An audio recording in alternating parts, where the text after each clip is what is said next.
Baik, terima kasih. Bismillahirrahmanirrahim. Assalamualaikum warahmatullahi wabarakatuh. Innal hamdalillah nahmaduhu wa nasta'inuhu wa nastaghfiruh wa na'udzu billahi min syururi anfusina wa min sayyiati a'malina may yahdihillahu fala mudhillalah wa may yudhlil fala hadiyalah. Asyhadu an la ilaha illallah wahdahu la syarikalah wa asyhadu anna Muhammadan abduhu wa rasuluh. Qala ta'ala fi qur'anil azim a'udzu billahi minasyaitonir rajim. Wasabiqunal awwaluna minal muhajirin wal ansar waladina tabi'uhum bi ihsan ila yaumil qiyamah. Wa qala Nabi sallallahu alaihi wasallam man ahya sunnati faqad ahabani wa man ahabani kana ma'ya fil jannah. Shadaqal azim wa shadaqan nabi rasul karim. Alhamdulillah Bapak-bapak, Ibu-ibu, jamaah musala FMIPA yang berbahagia. Pertama bersyukur kita pada Allah Subhanahu wa taala karena di hari ini hari keberapa nih? 13 ya. Oh 14 ya, hari ke-14 di bulan Ramadan tahun ini. Allah SWT masih beri kesempatan pada kita untuk menunaikan puasa Ramadan dan juga masih diberi kesempatan pada kita insya Allah untuk bertemu lagi di bulan Ramadan ini. Alhamdulillah saya diberi amanah ataupun kesempatan untuk sedikit sharing Bapak sekalian dengan jamaah khususnya tentang kajian di khusus spesial Ramadan ya. Tema yang diberikan tentang data dan fikih media sosial. Saya lihat beberapa tema juga sangat spesifik ya, sesuai dengan bidang keilmuan ya. Pertama mungkin Bapak sekalian, saya akan coba masuk dari bahwa sekarang ini kita ada di suatu suasana situasi bahwa kita tidak akan pernah lepas dari ruang siber ya. Ruang siber itulah harus satu ruang baru yang ada dalam kehidupan kita karena adanya aktivitas kita menggunakan internet ya. Nah, ruang siber inilah yang hari ini kemudian sering menjadi masalah. Karena selain banyak manfaat juga ternyata juga banyak madorotnya ya. Sehingga kalau hari ini kita ingin pure aman ya dari data, dari hal berkaitan dengan hiruk pikuk di media sosial, ya salah satunya memang ya tidak usah ada koneksi internet itu ya.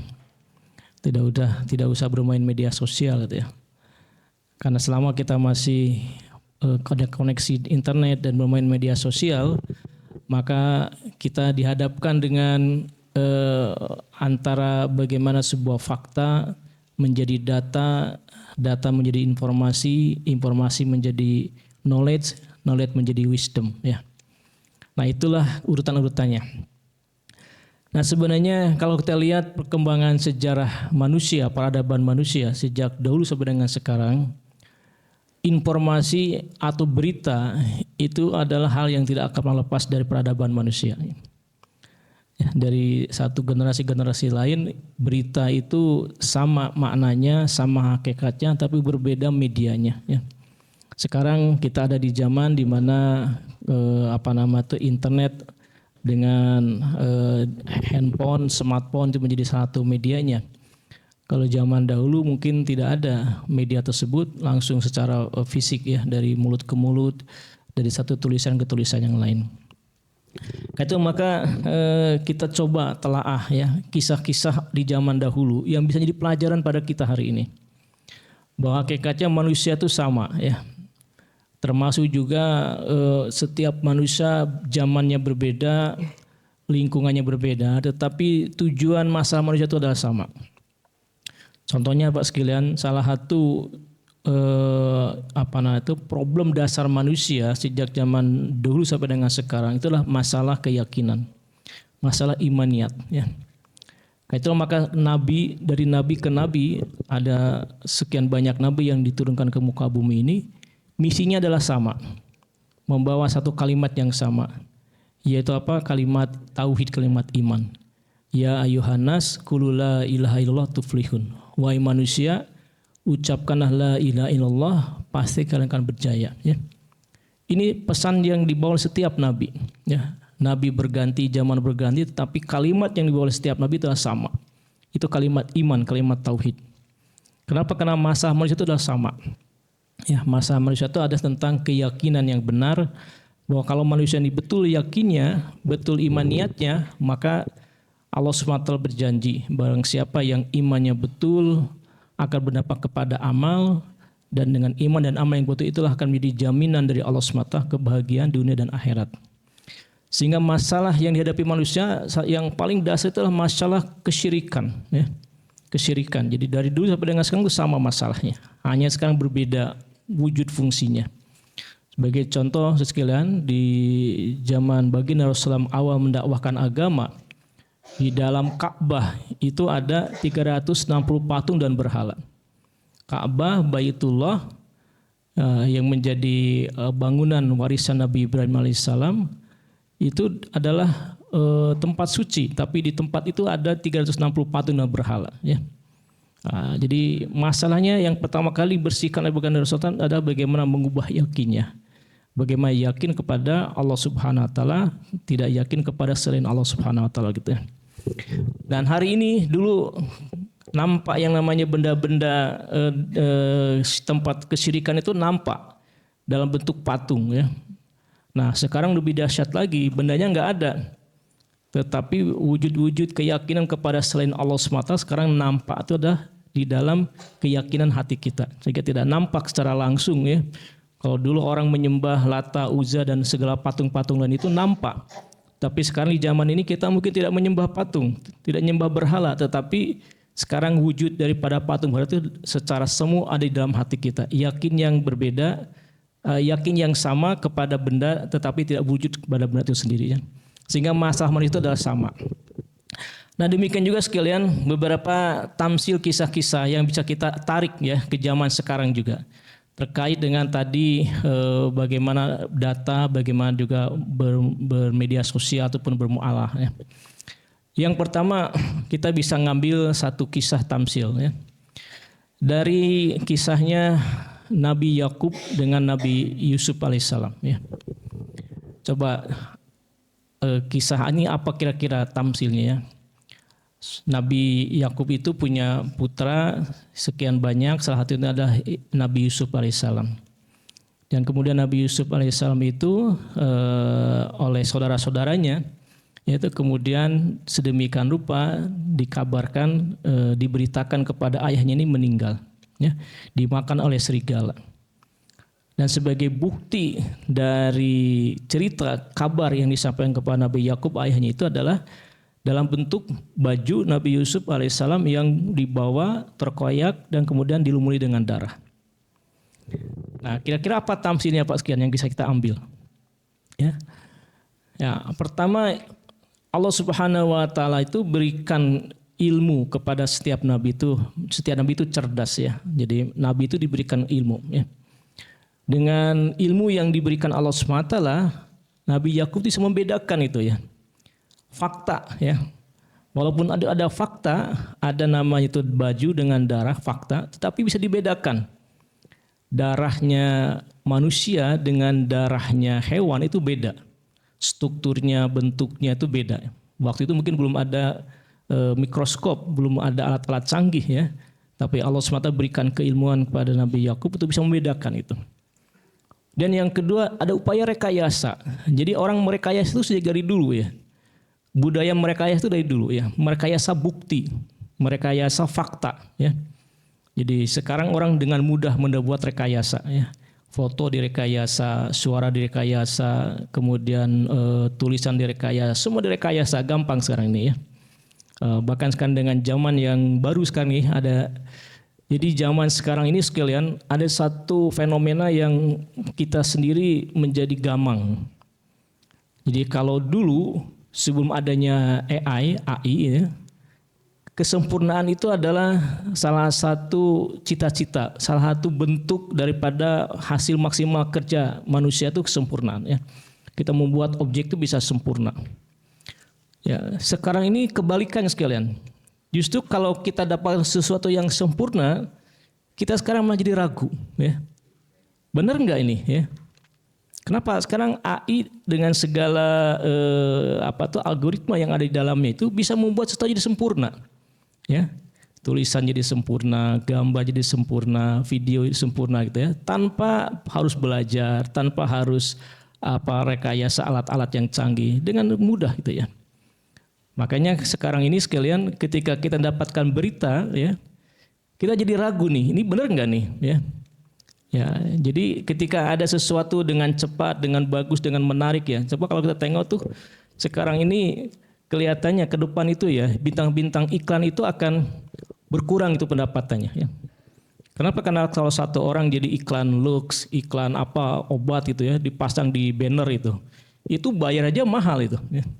Belum lagi bayarnya, kemudian biaya segala macam itu untuk aktornya, untuk untuk modelnya.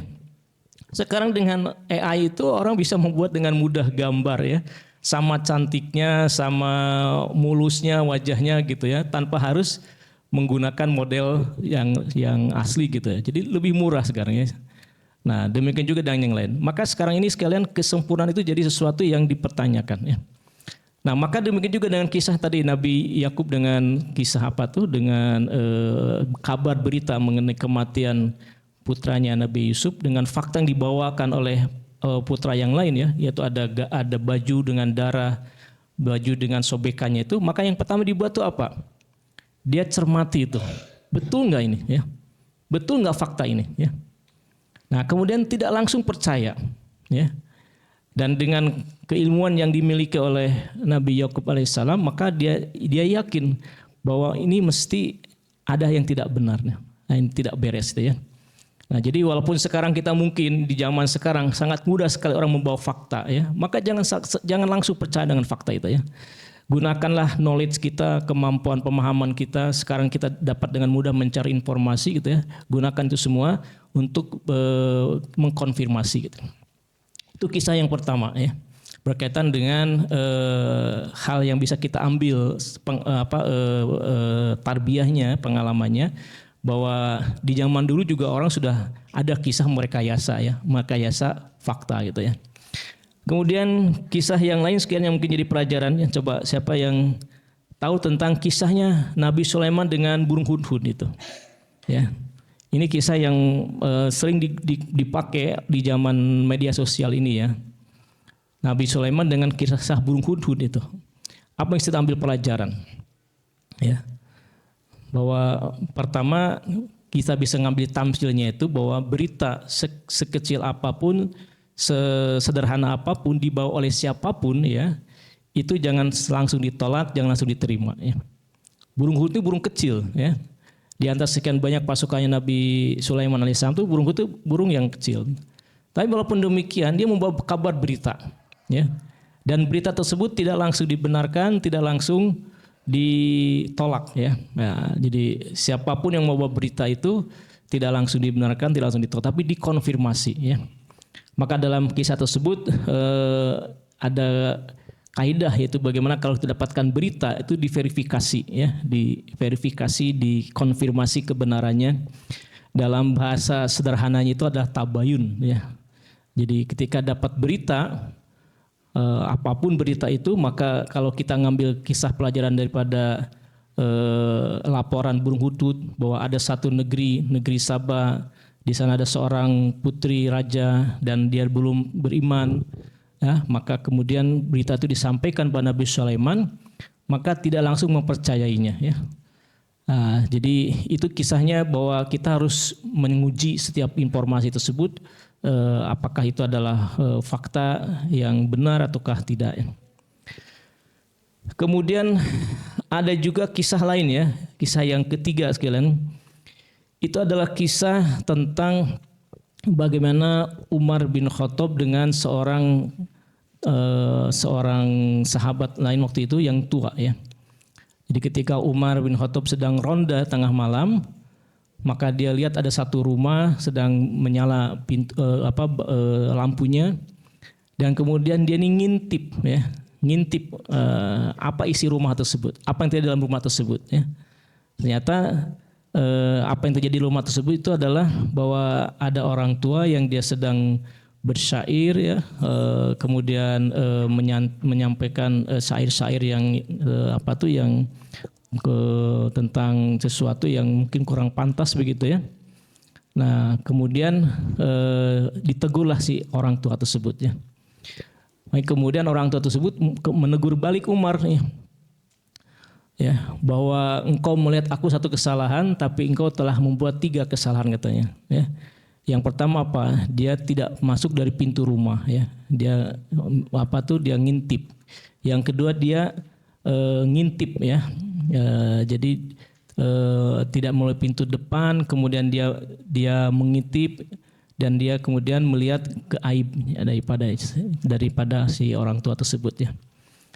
Nah, maka sekian pelajarannya apa di situ ya? Pelajarannya apa? Pelajarannya itu salah satu bahwa ada disebut dengan ruang privasi ya. Ruang privasi ya. Umar telah melanggar privasi data, privasi perseorang tersebut ya. Dia lihat tidak langsung di depannya tapi dengan cara yang lain, ngintip itu ya. Dari mana? Dari pintu, dari lubang jendelanya ya. Kemudian dari satu sisi kita bisa melihat bahwa sekarang di zaman sekarang ini yang namanya istilahnya tuh tajasus ya, jadi memata-matai gitu ya. Itu sangat mudah sekali. Dalam bahasa kita sekarang namanya itu stalking ya. Jadi kita ini bisa dengan mudah mengintip orang ya.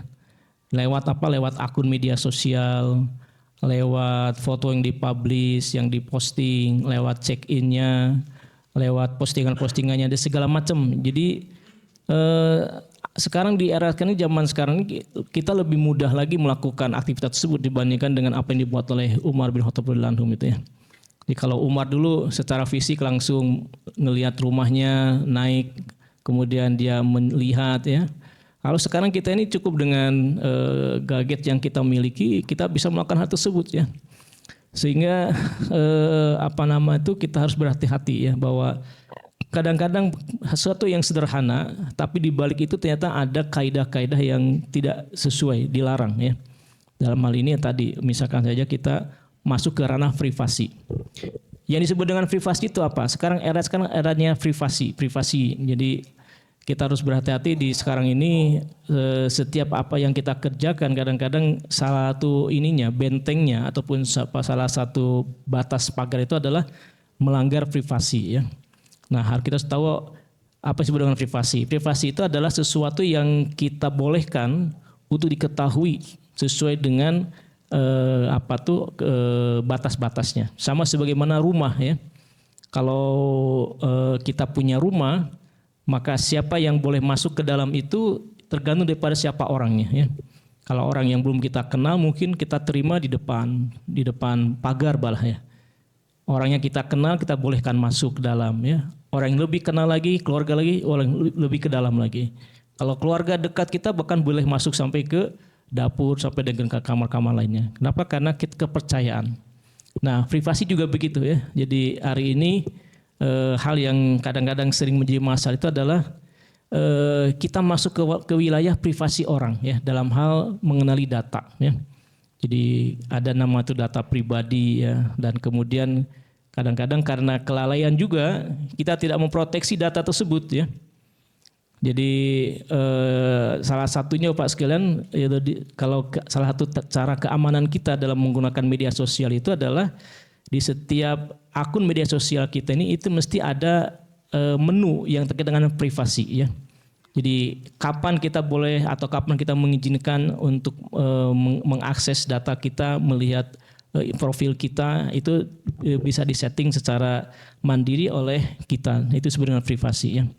Jadi kisah Umar dengan orang tua tadi itu mengajarkan kepada kita bahwa ada hal yang menjadi kaidah fikih dalam hal bermedia sosial juga, yaitu terkait dengan privasi gitu ya. Bahwa apa yang dibuat oleh Umar itu dalam konteks sekarang itu ada melanggar privasi data ya. Masuk tanpa izin, melihat, mengintip, kemudian dia tanpa tendeng aling-aling langsung memarahi gitu ya. Jadi tidak lewat jalan yang betul juga ya, tidak lewat pintu. Jadi ada aspek yang tidak sesuai. Nah kalau dikaitkan dengan konteks digital, ya kita bisa tuh salah satunya. Kadang-kadang kita mungkin membuka akun orang, ya, membuka chat orang, kemudian kita mungkin melihat-lihat profil orang lain yang terbuka begitu ya. Itu termasuk bagian daripada privasi, bahkan sampai kepada menyebarkan data, itu termasuk bagian daripada privasi juga. Nah kisah lain saudara sekalian yang bisa kita ambil pelajaran itu adalah kisah yang bisa kita ambil dari bagaimana sikap Raja Najasyi terhadap para sahabat yang hijrah ke Habasyah waktu itu ya. Jadi tahun-tahun awal ketika kenabian itu baginda Rasulullah mengizinkan sejumlah sahabat itu untuk hijrah ke Habasyah. Kalau sekarang ini Ethiopia. Nah, kenapa? Karena raja yang berkuasa di negeri Habasyah itu adalah Raja Najasyi ya. Dia seorang pemeluk agama Kristen yang taat bersama dengan para pendetanya itu. Dan kemudian para sahabat hijrah ke sana. Hijrah pertama itu tidak banyak, hanya 8 orang kalau tidak salah ya. Nah, ketika sudah beberapa lama di negeri Habasyah itu, maka terdengar kabar, berita bahwa Islam telah menang, bahwa orang Mekah telah masuk Islam semuanya. Ya. Dan tanpa verifikasi dengan kebenaran yang mereka terima berita itu, maka orang-orang yang tadinya hijrah ke Habasyah itu kemudian mereka seketika juga kembali ke Mekah. Baru di tengah jalan ketika mereka masuk ke Mekah, mereka baru tahu ternyata kabar itu kabar bohong. Ya. Nah, karena ternyata justru di Mekah waktu itu masih dalam kondisi sedang genting-gentingnya. Rasul dan para sahabat sedang dalam kondisi ditekan, kemudian mengalami berbagai macam penderitaan. Ya. Cuma karena mereka sudah kadung kembali ke Mekah, ya akhirnya kemudian mereka apa adanya. Mereka masuk ke Mekah kembali sehingga mereka pun menjadi bagian daripada kondisi di waktu itu. Maka kemudian dibuatlah hijrah yang kedua. Hijrah ke Habasyah yang kedua. Itu lebih banyak lagi, kurang lebih 83 orang. Nah, hijrah yang kedua ini itu tidak disukai oleh orang-orang Quraisy waktu itu. Kenapa? Karena ternyata lebih banyak lagi orang Islam yang hijrah ini. Nah, makanya mereka mengirim utusan ke Raja Najasyi ya. Nah, maka utusan ini kemudian menghadap Raja Najasyi dan menyampaikan ahwal, berita siapa sebenarnya yang hijrah ini. Mereka ini adalah orang-orang yang bertentangan keyakinannya dengan agama nenek moyangnya. Mereka adalah orang-orang yang terusir dari Mekah karena keyakinan yang berbeda ya. Jadi sampaikan berita-berita mengenai siapa orang-orang yang hijrah ini ya.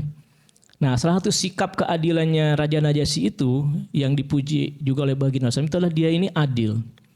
Ketika mendapatkan satu berita, maka dia tidak langsung percaya dan tidak langsung mengkonfirmasi. Ya. Maka kemudian hari pertama utusan orang-orang Quraisy menyampaikan maksud kedatangannya kepada Raja Najasyi, maka hari berikutnya khusus orang Islam dipanggil semuanya. Kemudian dikonfirmasi, ya, ditanyakan tentang apa agamanya, siapa itu Muhammad, apa yang dibawanya, ya, apa keyakinan dan sebagainya. Dikonfirmasi, ya. Ternyata hasil dari konfirmasi itu keyakinannya orang Islam itu adalah keyakinan yang sama sebagaimana keyakinan yang dibawa oleh nenek moyang mereka, orang Najasyi itu, ya, Raja Najasyi itu, ya.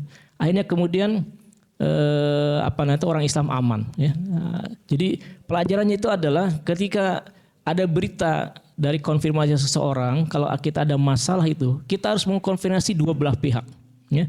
Harus mengkonfirmasi dua belah pihak, ya. Jadi jangan cuma satu pihak saja dan tidak kemudian respon juga, tapi mereka mengkonfirmasi dua belah pihak. Nah, itu pelajaran yang kita pahami sekarang. Jadi kadang sekarang kita kan sering dapat berita, ya, sering dapat informasi dari siapapun gitu ya. Nah, maka kalau memang berkaitan dengan seseorang, dengan satu kelompok, dengan satu pihak, kita jangan langsung percaya. Maka keadilan Raja Najasyi menjadi salah satu contoh tamsil yang bisa kita ambil sekarang. Kita juga harus mengambil hal yang sama. Begitu juga sekalian ketika ada kisah lain ya, yaitu ketika istri baginda Rasulullah yaitu Aisyah difitnah dalam satu perjalanan karena Aisyah ini badannya mungkin ringan begitu ya. Ketika dalam suatu perjalanan bersama dengan baginda Rasulullah, maka Aisyah ini istirahat, kemudian dia nih ke belakang ya, maksudnya ke tandas itu ya. Dan ternyata yang menanggung tandunya Aisyah ini tidak tahu kalau beliau sudah masuk kembali karena mungkin saking ringannya. Dalam hasil kisah tertinggallah Aisyah di dalam perjalanan tersebut ya. Nah, satu kebiasaan baginda Rasulullah apabila mengirimkan pasukan, selalu ada satu orang atau satu kelompok yang menjadi penyapu gitu ya. Nah, ditemukanlah Aisyah sendirian di padang pasir itu dan oleh satu orang sahabat namanya adalah Sofwan bin Mu'attal ya. Nah, karena tahu yang ditertinggalnya adalah Ummahatul Mukminin, maka kemudian dipersilahkan duduk di untanya dan kemudian Sofwan ini menuntun untanya sampai ke Madinah. Maka muncullah berbagai rumor ya tentang apa yang terjadi antara Aisyah dengan Sofwan ini ya, sampai menjadi satu fitnah besar ya. Dan fitnah itu demikian besarnya ya sehingga tersebar kemana-mana ya, sampai akhirnya Allah SWT sendiri yang memberikan keputusan ya. Allah sendiri yang memberikan keputusan dalam surat An-Nur yang membersihkan ataupun mengklarifikasi tentang kesucian daripada Aisyah radhiyallahu anha ini ya. Jadi memang sekalian fitnah ini kalau sudah tersebar ya, wah subhanallah itu rumor fitnah itu kalau sudah tersebar itu luar biasa ya. Sekarang ini di era media sosial ada satu istilah. Saya juga kemarin baru tahu ya ada satu istilah namanya itu cancel culture ya.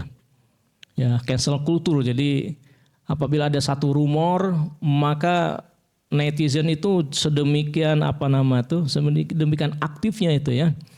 Sampai sedemikian rupa orang itu bagian di drop gitu ya. Nah, dari mulai aktivitasnya segala sesuatunya ya sampai akhirnya dia ini dari menjadi zero lagi gitu ya. Nah ya, itu itu karakteristik sekarang ya. Makanya kalau nggak siap bermedia sosial itu ya kita harus hati-hati juga ya. Nah, pelajaran dari sini itu apa sekalian? Pelajaran dari kisahnya Aisyah dengan Sofwan bin Mu'attal itu adalah bagaimana kita juga jangan menjadi sebab tersebarnya fitnah ya. Jadi kalaupun misalnya tuduhan ada tuduhan tanpa konfirmasi ya. Kadang-kadang kita punya satu prinsip, saya kan bukan yang membuat, saya hanya meneruskan saja. Saya hanya memforward berita saja ya. Nah, saya hanya nge-share saja. Forward nge-share itu sama ininya. Dosanya itu sama gitu ya. Kalau kadang-kadang kalau dalam urusan pidana itu ya, kalau kita nggak bisa menemukan yang pembuat pertama, yang melakukan pun juga kena itu seperti itu ya. Nah, jadi kita jangan sampai masuk ke wilayah sana itu ya. Demikian juga sekalian ada satu kisah lagi tentang kehidupan istri baginda Rasulullah ya, istri Nabi ketika terdengar berita bahwa baginda Rasulullah telah menceraikan istri-istrinya ya. Hal itu telah membuat sedih para sahabat termasuk juga Umar bin Khattab ya. Umar sangat sedih sekali mendengar berita tersebut ya. Maka ketika ada berita tersebut, ada rumor tersebut, apa yang dibuat oleh Umar nih? Umar tidak tanya sana sini kepada kepada orang, tapi dia langsung bertanya kepada sumbernya. Yaitu Umar langsung datang kepada baginda Rasulullah sendiri ya, mengkonfirmasi ya.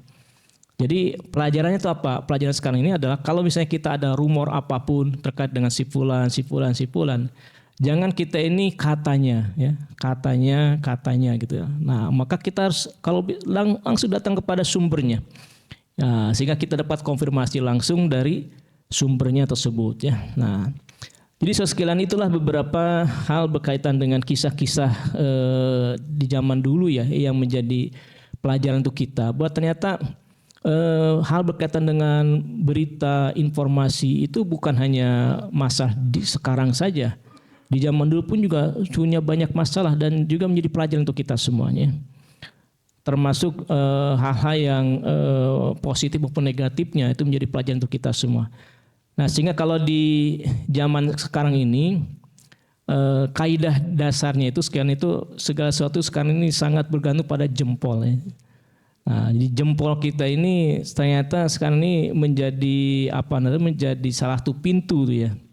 Pintu untuk bisa positif bisa negatif ya. Dari jempol yang sama kita bisa mendapatkan kebaikan, dari jempol yang sama juga kita bisa mendapatkan keburukan. Ya, maka hati-hati dengan jempol kita sekarang itu ya. Nah, dan salah satunya sekalian itu adalah gunakan prinsip kita konfirmasi terlebih dahulu sebelum kita ini menerima berita apapun ya. Kurang lebih begitu sekian ya. Jadi itu beberapa hal. Jadi pentingnya kita di era sekarang ini, di zaman kita di era ruang siber bermedia sosial ini, bahwa memang hari ini kita tidak akan pernah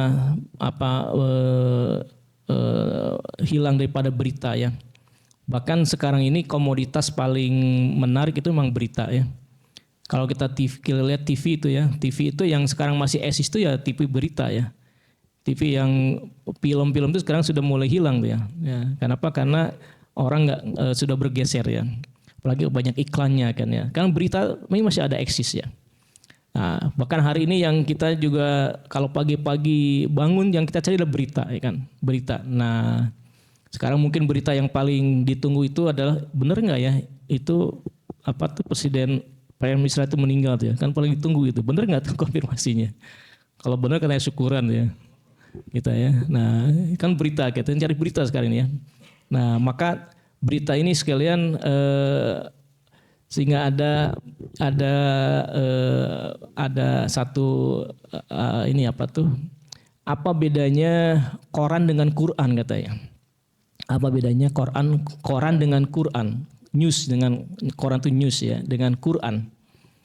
Nah, koran itu berita kemarin dibaca hari ini ya. Semua berita koran news itu ya paling berita tadi lah ya. Nah, mungkin kalau sekarang hitungan itu berita 1 menit yang lalu, 2 menit yang lalu, berita kemarin, berita yang sebelumnya dibaca hari ini. Itu koran ya. Nah, kalau Quran itu berita besok dibaca hari ini. Ya, besok itu apa? Yang namanya besok itu dari mulai berita tentang kubur, mahsyar, sirat, mizan, berita tentang akhirat, berita tentang surga neraka dibaca hari ini. Nah, makanya orang Islam itu canggih gitu ya. Kenapa? Karena dia tahu apa yang akan terjadi gitu ya. Berita besok itu dibaca hari ini ya. Para sahabat itu lebih senang membaca berita esok daripada membaca berita kemarin. Ya. Sahabat Ali itu dikatakan saya lebih tahu jalan-jalan di surga daripada jalan-jalan di kota Madinah. Nah, kalau kita kan kebalik, kita lebih tahu jalan-jalan di Jogja daripada jalan-jalan di surga ya kan. Kalau jalan di Jogja ini dari mulai jalan tikusnya tahu semua ya kan.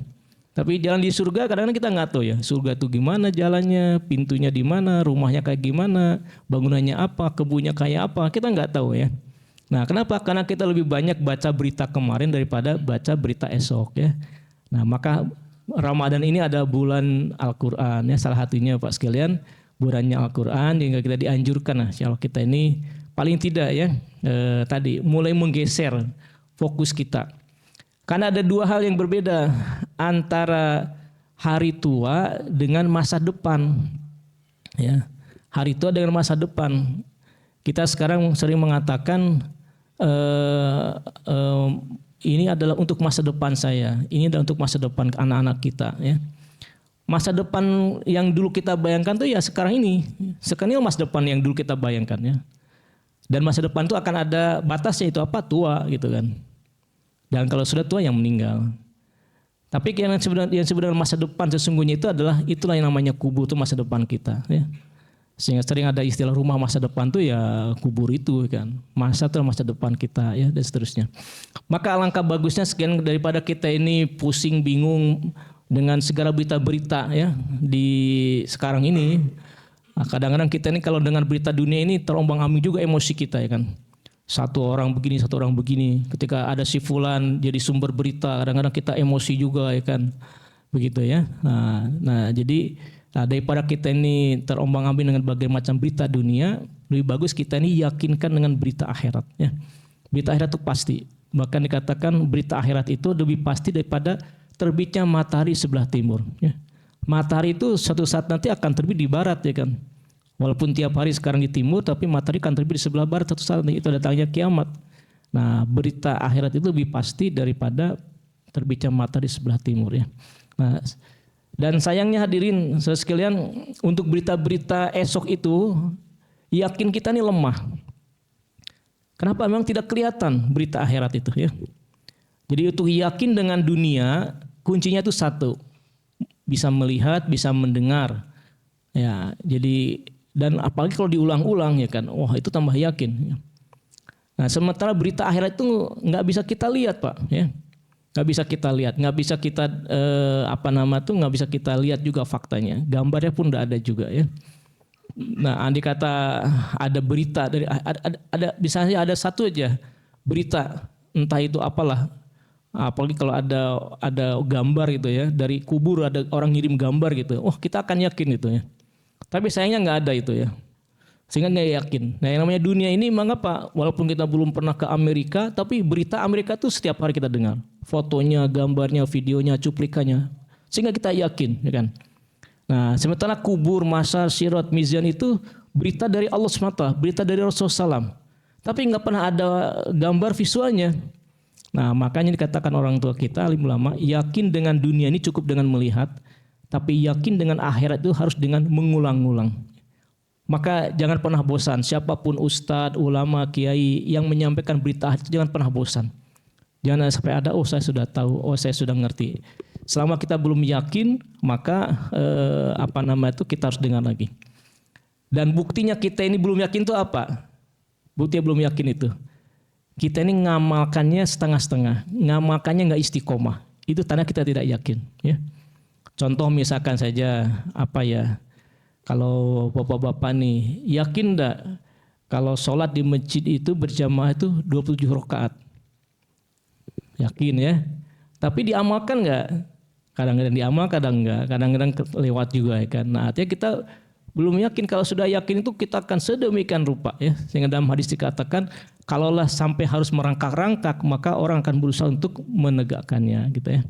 Nah cirinya yakin itu adalah orang bersungguh-sungguh dan dia istiqomah dengan amalannya. Nah mudah-mudahan Pak sekalian, Ramadan ini adalah bulan di mana kita ini menguatkan yakin kita ya. Maka dengan amal yang kita buat setiap hari, amal yang kita buat entah di rumah, di masjid, di kampus, masya Allah, semuanya mengarahkan kita untuk menyempurnakan yakin kita ya. Dan insya Allah nanti salah satu indikatornya ada selepas Ramadan ini kita tetap istiqomah dengan amal yang kita buat ya. Begitu ya insyaallah. Barangkali itu sementara dari saya. Kalau ada hal yang perlu ditanya jawab boleh, mungkin ada waktu sedikit. Monggo Bapak Ibu, jika ada yang ditanyakan Mas Ali. Monggo Mas. Tadi sedikit membahas terkait dengan tajasus ketika di Umar bin Khattab Ustaz. Ya, kalau kita terkait dengan berita informasi, apakah bisa Ustaz? Jadi kan kalau persaksian orang berzina itu kan laki-laki dan memang harus melihat gitu ya. Apakah persaksian itu bisa diganti misal dengan bukti berupa digital, entah video, entah gambar, apakah itu bisa digunakan untuk memutuskan dia melakukan perzinahan seperti itu. Tapi nggak ada saksi.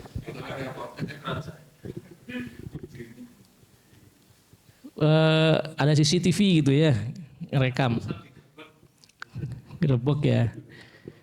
Ya ini fikih kontemporer ya.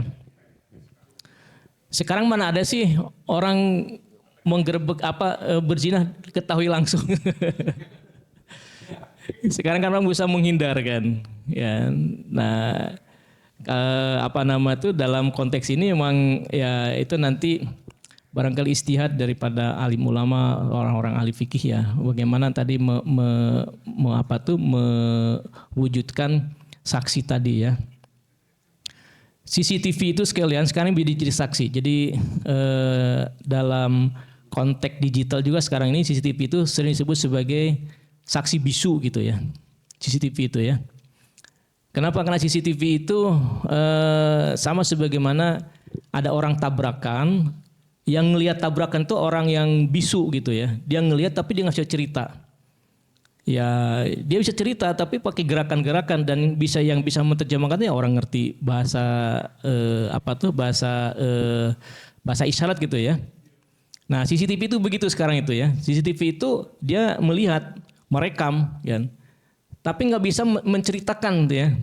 Nah untuk menceritakan itu perlu ada yang bisa menjelaskan ya. Maka ada ahli menceritakan tentang ada perbuatan, ada keaslian dan sebagainya gitu. Jadi ya kurang lebih begitu ya. Jadi kalau tadi pertanyaan apakah dua orang saksi dalam kasus perjinan itu bisa diwakili sekarang dengan keberadaan rekaman, video, sebagainya gitu ya. Nah itu mungkin kaidah fikih nanti saya kurang paham ya nanti coba ditanya. Tapi sekarang itu memang kalau di dalam perbuatan hukum itu ya bukti itu langsung terkait dengan perbuatan gitu ya. Jadi kalau memang jelas ada bukti, kalau dalam perkara pidana itu ya jelas ada buktinya walaupun dari CCTV itu bisa digunakan gitu ya. Tapi kalau menggunakan kaidah fikihnya bahwa harus ada dua saksi ya, apakah CCTV itu menjadi saksi, rekaman menjadi saksi, yaitu mungkin nanti saya perlu tanya sama orang ahli fikih tuh kira-kira gimana tuh ya. Ada lagi? Mungkin dari ibu ada yang ingin ditanyakan? Bapak-bapak?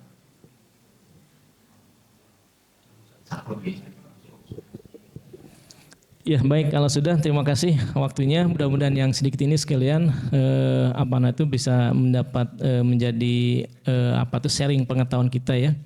Dan di era sekarang ini kita berhati-hati betul ya. Jadi memang dalam dunia digital ini ada satu kaidah bahwa satu konten digital apapun ya itu sifatnya adalah permanen gitu ya. Jadi sekali kita membuat konten maka itu akan jadi bukti yang yang permanen sehingga sering dikatakan jejak digital itu kejam ya.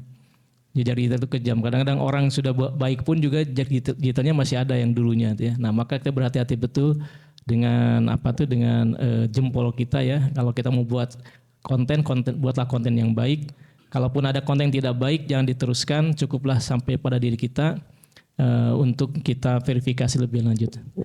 Saya kira itu sekalian. Jadi saya mohon diikhlaskan kalau ada kekurangannya. Yang benar daripada Allah Subhanahu wa taala, yang sana kehilapan mohon diikhlaskan. Assalamualaikum warahmatullahi wabarakatuh.